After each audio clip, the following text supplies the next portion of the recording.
উত্তরপ্রদেশের একটি গ্রামের লোকেদের কাছে গুগল কোম্পানিকেও হাত জোড় করতে হয়েছিল।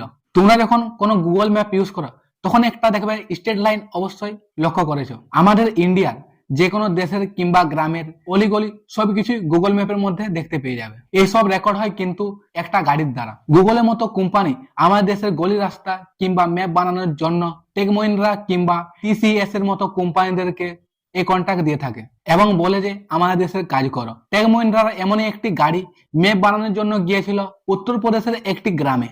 গ্রামে গাড়িটি ঢোকার পর গ্রামের লোকেরা ভাবে এ কেমন গাড়ি, এ কি করছে এখানে, কেনই বা রেকর্ড করছে। এইসব দেখে গ্রামের লোকেরা হঠাৎ গাড়ির উপর অ্যাটাক করে ফেলে।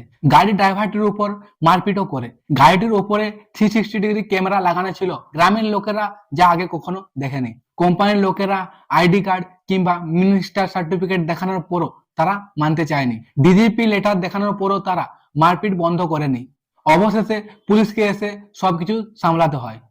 এত সব কিছু হওয়ার কারণ হলো এই গ্রামে একই রকম গাড়ি করে অনেক দিন ধরে ডাকাত এসে ডাকাতি করে যেত। এরপর ওখানের লোকাল পুলিশরা একটা অ্যাডভাইস জারি করে, যে কোনো ম্যাপিং কোম্পানি যদি ম্যাপিং করতে চায় তাহলে গভর্নমেন্ট অফিসকে ছেড়ে প্রথমে গ্রামের হেড কিংবা সরপঞ্চের কাছে প্রথম ইনফর্ম করুন। ভিডিওটি ভালো লাগলে অবশ্যই সাবস্ক্রাইব করে দেবেন।